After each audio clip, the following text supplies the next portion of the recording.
আমি এই কথা বলি, আপনারা যদি মুসলমান নাও হন, শুধু যদি কোরআন শরীফের আইনগুলি মেনে চলেন, তাহলে দুনিয়ায় শান্তির গ্যারান্টি পাবেন। পরকালের গ্যারান্টি আমার কাছে নেই, ওইটা আল্লাহ কি করবেন আমি জানি না, কিন্তু দুনিয়ার শান্তি যে পাবেন এই গ্যারান্টি দেওয়া যায়, কোনো সন্দেহ নাই। যদি কোরআনের আইন মানেন, মুসলমান হওয়ার প্রয়োজন নাই, শুধু আইন মানেন। তারা প্রমাণ চাইল, দুই একটা প্রমাণ দেন। আমি বললাম তিনটা প্রমাণ দেন। তারা শুনতে চাইল, আমি প্রমাণ দিলাম। এক নম্বর বললাম সুদ।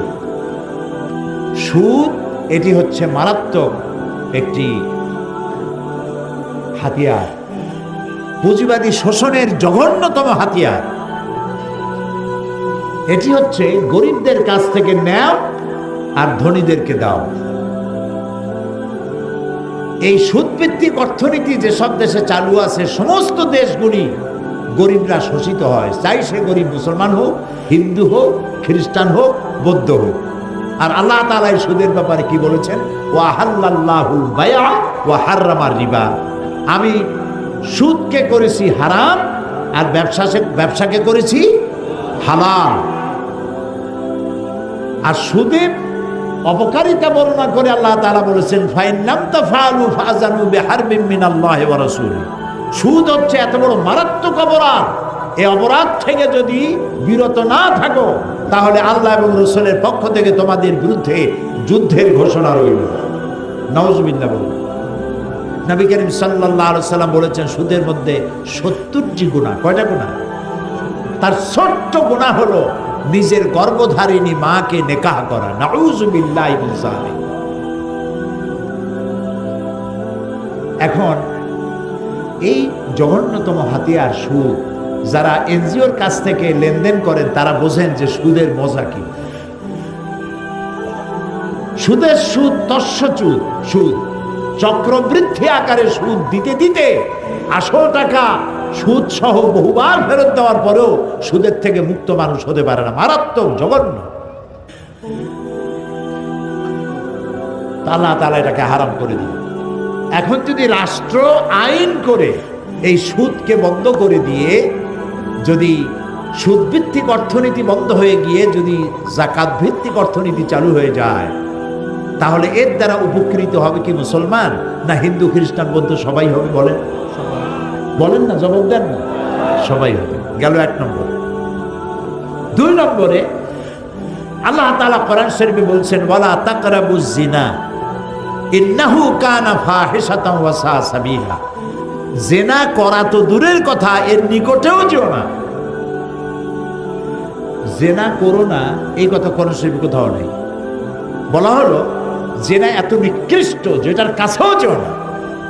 তো কাছে যেতে গেলে নিশ্চয়ই কিছু রুট আছে, কিছু রাস্তা আছে, এই রাস্তাগুলিতেও যেও না। সে রাস্তাগুলি কি? জেনার নিকটবর্তী হওয়ার জন্য যে রাস্তাগুলি, তার মধ্যে একটা হচ্ছে ব্লু ফিল্ম, অশ্লীল নাচ, অশ্লীল গান, অশ্লীল সাহিত্য, নারীর সৌন্দর্য প্রদর্শনী ইত্যাদি। এখন এই যে জিনিসগুলির নাম আমি বললাম, এই জিনিসগুলি যদি চালু থাকে সমাজে, কি কি বললাম মনে আছে? মনে আছে? এই রাস্তাগুলি যদি চালু থাকে, তাহলে এর দ্বারা নির্যাতিতা হবে সকল শ্রেণীর নারীরা, চাই সে মুসলমান হোক, চাই সে হিন্দু হোক, চাই সে বৌদ্ধর মেয়ে হোক। ঠিক কিনা? কথা সত্য কিনা? এখন রাষ্ট্র যদি এই রুটগুলি বন্ধ করে দেয়, জেনা করার রুট, জেনা করার রাস্তা, লাইনগুলি বন্ধ যদি রাষ্ট্র করে, সৌন্দর্য প্রদর্শনী নিষিদ্ধ, ব্লু ফিল্ম প্রদর্শনী নিষিদ্ধ, ছায়া, অশ্লীল ছায়াছবি, অশ্লীল গান, নারীর সৌন্দর্য প্রদর্শনী ইত্যাদি নিষিদ্ধ, রাষ্ট্র যদি আইন করে বন্ধ করে দেয়, আপনারাই বলেন এর দ্বারা কি উপকৃত হবে শুধুমাত্র মুসলমান মেয়েরা, না সব জাতি, ধর্ম, দল, মত নির্বিশেষে সকল নারীরা তাদের ইজ্জত এবং সম্ভ্রমের গ্যারান্টি পাবে? কথা ঠিক কিনা? আসুন তিন নম্বরে, সমস্ত পাপের উৎস কি বলতে পারবেন?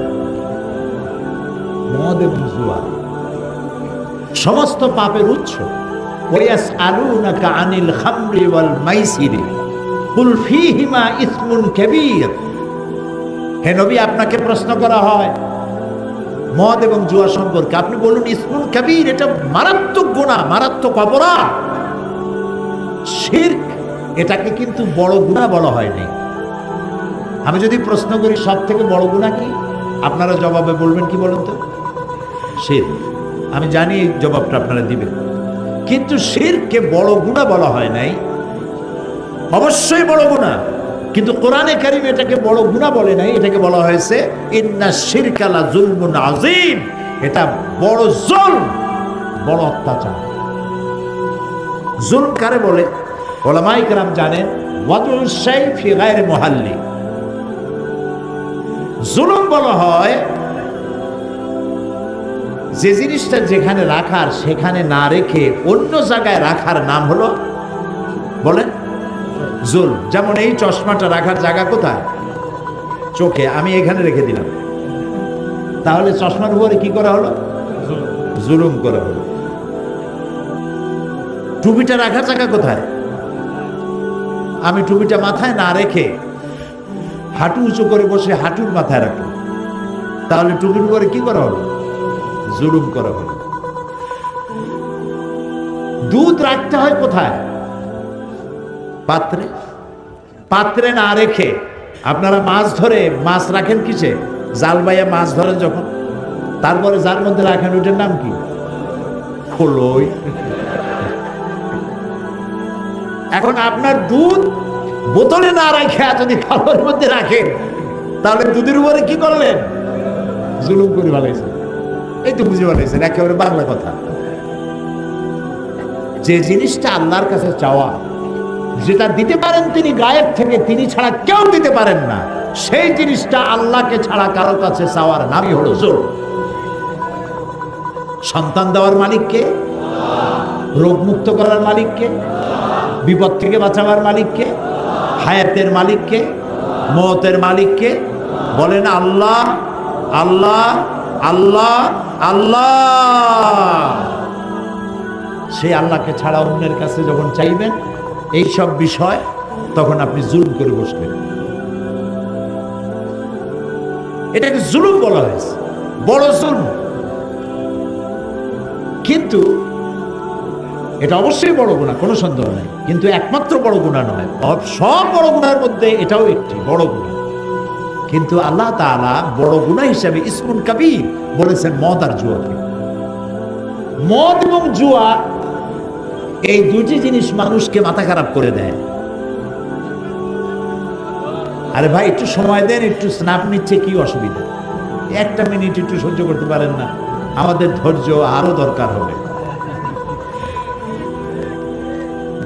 জি ভাই, আপনি ভয় পেন না, বসে। মদ আর জুয়া, জুয়ায় অসুবিধা কি? জুয়ায় অসুবিধা হলো, এক্ষুনি যদি আপনাকে 1 লক্ষ টাকা কেউ দেয়, ওই টাকাটার কোনো গুরুত্ব হবে আপনার কাছে? বলেন বলেন, গুরুত্ব হবে? এই টাকা দিয়ে আপনি যা মনে হয় তাই কিনবেন, যা খুশি তাই করবেন।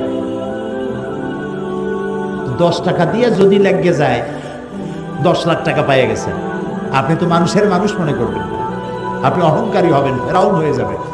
যা চান তার থেকে অনেক বেশি পাইছেন, এত পাও পাইছেন, কোথায় রাখবেন বসার জায়গাও নাই। তখন আপনি ফেরাউন হবেন, নমরুদ হবেন। এই জন্য জুয়া মানুষকে মাতাল করে দেয়, দিক বিদিক শূন্য করে দেয়, কি করবে দিশা করতে, কাণ্ড জ্ঞান বর্জিত করে দেয়। আর এই পয়সাটা যদি 10 লাখ টাকাই হোক, আর 10 টাকাই হোক, আর 100 টাকাই হোক, তা যদি ইনকাম করতে গায়ে মাথার ঘাম পায়ে পড়ে, 10 লাখ টাকার চাইতে 100 টাকার দাম তার কাছে অনেক বেশি। এটা আয় করতে কষ্ট হয়েছে। আর মদ, যারা এগুলি খায়, নানান রকমের কি বলে, কোকেইন, হেরোইন, চর্স, তারপরে বাহাবা ট্যাবলেট, নাকি ইয়াবা ট্যাবলেট, তারপরে এই সব জিনিস, তারপরে পানি জাতীয়। ওদের জিজ্ঞেস করছি এগুলো খাও কেন? কই হুজুর বুঝবেন না, খাইলে পরে একটা ভাব সৃষ্টি হয়, একটা রাজা রাজা ভাব। এই যে রাজা রাজা ভাব, এই ভাবটাই তার জ্ঞানটাকে, তার কাণ্ডজ্ঞান, তার কমন সেন্সকে বিলুপ্ত করে দেয়। আর কমন সেন্স যখন বিলুপ্ত হয় তখন সে মানুষ হত্যা করতে পারে, জেনা করতে পারে, ডাকাতি করতে পারে, বোমা মারতে পারে, সব পারে। আল্লাহ তাআলা বলেছেন কুল ফীহিমা ইসমুন কাবীর, মারাত্মক গুনাহ।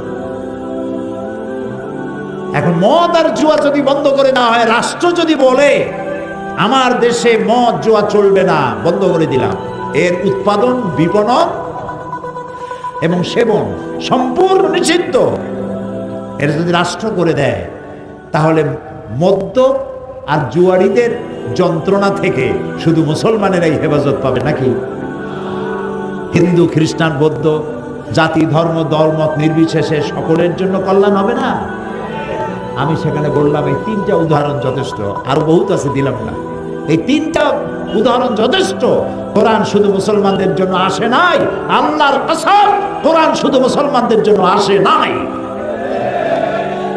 এটা মুসলমানদের জন্য হতো যদি আল্লাহ হতেন আলহামদুলিল্লাহ রব্বিল মুসলিমিন। আল্লাহ কি রব্বিল মুসলিমিন শুধু? তাহলে রব্বুল আলামিন কেন পড়ি? তিনি সকলের রব, সকল সৃষ্টি তার, আল্লাহ তাআলা। সেই জন্য তিনি যে আইনের কিতাব তৈরি করেছেন, বই তৈরি করেছেন, এটাকে সার্বজনীন। যারা ইসলামকে, এই যে যারা বলে আমরা একটা অসাম্প্রদায়িক সমাজ গড়তে চাই, রাষ্ট্র গড়তে চাই, এদের মাথার ঘিলু কি পরিমাণ আমি জানি না, কি খাইয়া বলে তাও জানি না। আরে ভাই, কোন মুসলমান কেন বলবে আমি অসাম্প্রদায়িক রাষ্ট্র করতে চাই? ইসলাম তো সাম্প্রদায়িক নয়, ইসলাম চির উদার। সুবহানাল্লাহ, ইসলাম চির উদার। নবী করিম সাল্লাল্লাহু আলাইহি বলেন, সাল্লাল্লাহু আলাইহি ওয়াসাল্লাম মক্কা থেকে মদিনায় হিজরত করে সর্বপ্রথম ইহুদিদের সাথে চুক্তি করেছেন, শান্তি চুক্তি। এই উদার, এত বড় উদারতা কে দেখাবে পৃথিবীর মাঝে? কত বড় উদার! কালো মানুষের কোনো দাম নাই। কিরকম দাম নাই? কৃতদাসী, মালিক তাকে গর্ভবতী করেছে অবৈধভাবে, 7-8 মাস গর্ভের বয়স হয়েছে, বন্ধুদের দাওয়াত দিয়েছে, বৈঠকখানায় কৃতদাসীকে উলঙ্গ করেছে সকলের সামনে, এবং আরেকটা কৃতদাসকে দিয়ে তার পেট চিরেছে, পেট চিরে বাচ্চা বের করেছে।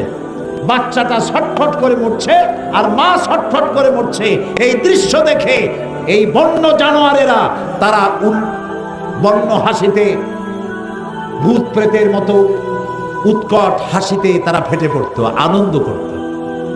কালো মানুষকে তারা মানুষ মনে করত না। 1978 সনে 78 আমি আমেরিকা সফরের সময় ওইখানে পত্রিকায় দেখলাম এক সাদা ট্রাক ড্রাইভার, সে গাড়ি চালাতে গিয়ে একটা কালো মানুষকে রাস্তার সাথে স্যান্ডউইচ করে দিয়েছে, পিষে দিয়েছে। পুলিশ যখন তাকে জিজ্ঞেস করলো, একটা মানুষকে তুমি এরকম পিষে দিলে কেন? কয় যে আমি তো মানুষ মনে করিনি, দূরের থেকে একটা টায়ার মনে করেছি। মানুষকে কত ঘৃণা করলে, কালো বলে তাকে ঘৃণা করে তাকে টায়ার বানায় দিল। ওরা ওদের রাষ্ট্রীয় ভবনকে হোয়াইট হাউস বানালো যাতে ব্ল্যাক কোনোদিন ঢুকতে না পারে। আল্লাহ তাআলা হোয়াইট হাউসে ব্ল্যাক ঢুকাইই দিলেন। তিলকাল আইয়াম নুদাবিলুহা বাইনান নাস। ইতিহাসের মহাকালের ঘূর্ণায়মান চক্রের আবর্তনে এটাই হয়, যা আমরা বুঝি না। আল্লাহ অনেক আগে তিনি বুঝে রেখেছেন, তিনি সর্বজ্ঞাত, সবকিছুই তিনি জানেন। সুবহানাল্লাহ। শুধু কালো মানুষ ঢুকায় নাই, কালো প্রেসিডেন্টের কালো বউ কয়দিন পরে কালো বাচ্চাও দেবে সেখানে। হোয়াইট হাউসের সম্মান বেড়ে যাবে।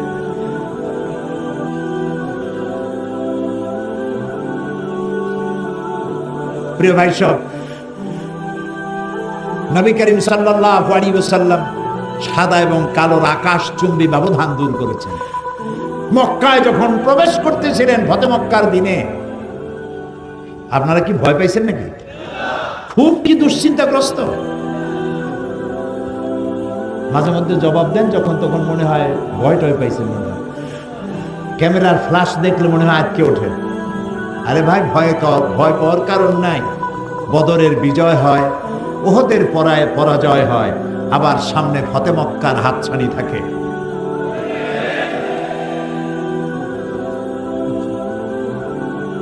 নবী করিম সাল্লাল্লাহু আলাইহি ওয়াসাল্লাম ফতে মক্কার দিনে যে উষ্ট্রের পৃষ্ঠে তিনি বসা ছিলেন, তার পেছনে তার গায়ের সাথে পবিত্র শরীর মোবারকের সাথে মিশে বসা ছিলেন হযরত উসামা রাদিয়াল্লাহু তাআলা আনহু। কৃতদাসের পুত্র, কালো লোকের কালো পুত্র বসা ছিলেন রাসূলের পিঠের কাছে বসা। তাকে নিয়েই আভিজাত্যপূর্ণ কুরাইশ বংশের নেতৃবৃন্দের ভেতর দিয়ে তিনি কাবা শরীফে পৌঁছে গেলেন এবং তাকেই তিনি সেনাপতি বানালেন যুদ্ধের জন্য। 17 বছর বয়সের উসামা রাদিয়াল্লাহু তাআলা তাকে যুদ্ধের সেনাপতি বানালেন। কিন্তু যুদ্ধে রওনা করার আগেই নবী করিম সাল্লাল্লাহু আলাইহি ওয়াসাল্লাম ইন্তেকাল করলেন। হযরত আবু বকর রাদিয়াল্লাহু তাআলা ক্ষমতায় আসলেন। ক্ষমতায় এসে তিনি বললেন, তিনি সেই কাজ দিয়ে শুরু করলেন যে কাজের সূচনা করেছিলেন নবী করিম সাল্লাল্লাহু আলাইহি ওয়াসাল্লাম পূর্ণতা পাবার আগেই দুনিয়া থেকে বিদায় হলেন সেই যুদ্ধের যাওয়ার জন্য। সেটা দিয়ে তিনি তার খেলাফতের কাজ শুরু করলেন। হযরত উসামা সেনাপতি ঘোড়ার পৃষ্ঠে আরোহণ করেছেন খলিফার নির্দেশে। এগিয়ে চলছে তার পেছনে সাহাবীরা। কারা সেই সাহাবী? হযরত ওমর, হযরত খালিদ বিন ওয়ালিদ, বড় বড় সাহাবীরা সব পেছনে চলছেন, আর তিনি উটের পিঠের উপরে বসা সেনাপতি, কৃতদাসের পুত্র, কালো উসামা বিন যায়েদ রাদিয়াল্লাহু তাআলা। আর তার পাশে হযরত আবু বকর খলিফাতুল মুসলিমিন, আমিরুল মুমিনিন পাশে পায়ে হাঁটতেছেন আর বলছেন, উসামা, নবী করিম সাল্লাল্লাহু আলাইহি ওয়াসাল্লাম এই যুদ্ধের সেনাপতি তোমাকে বানাইছে এবং লিস্টে যে সব সাহাবী নাম ছিল তাদেরকে আমি তোমার সাথে দিয়ে দিলাম। ওমরেরও নাম ছিল এখানে। আমি নতুন রাষ্ট্রের দায়িত্ব পেয়েছি, ওমরের মতো লোক আমার পাশে থাকা দরকার। তুমি যদি অনুমতি দাও তাহলে ওমরকে আমি আমার কাছে রাখি।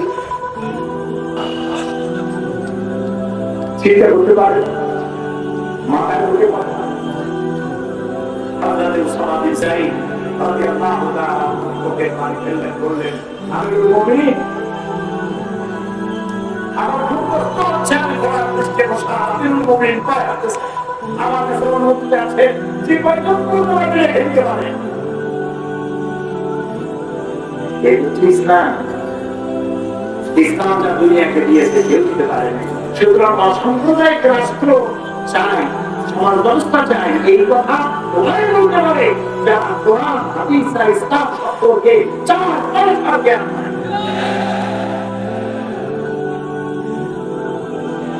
না না না, আমরা শত্রুকে হুঁশিয়ার করতে চাই না, শত্রুকে জ্ঞান দিতে চাই। এবং আমরা এদেরকে শত্রু মনেও করি না। এরা আমাদের শত্রু নয়, ওরা আমাদের ভাই। ওদের জন্য দরদ আছে কলিজায়, কারণ ওরা বোঝে না, সেই জন্য ওদের প্রতি দরদ। রাসূলুল্লাহ মার খেয়েছেন, বদদোয়া করেছেন? আমি জবাব চাই, বদদোয়া করেছেন? তাইফের ময়দানে রক্ত ঝরেছে, উহুদের ময়দানে দান্দার মোবারক শহীদ হয়েছে, রাসূলুল্লাহ বদদোয়া করেছেন?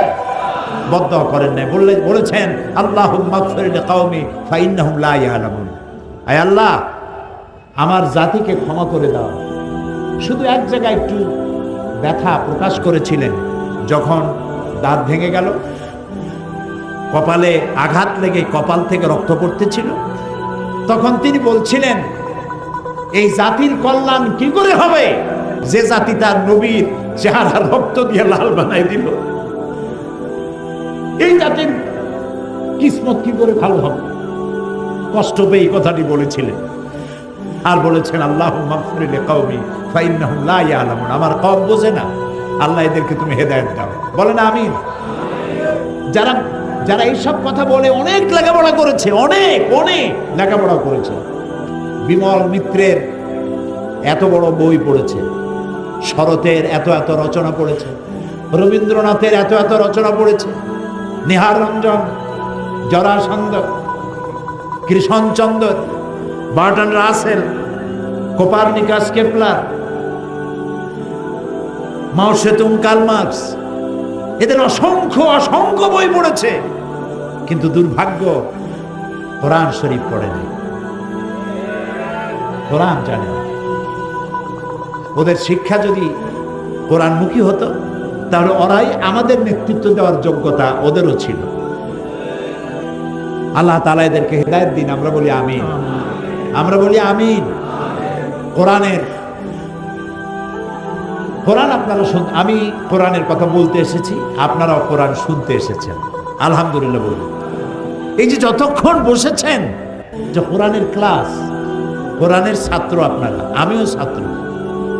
যে মাঠে বসছেন, এ মাঠ এখন সিলেটের সরকারি মাদ্রাসা ময়দান এখন আর নাই, কোরআনের বরকতে এ মাঠ এখন জান্নাতের টুকরায় পরিণত হয়ে গেছে।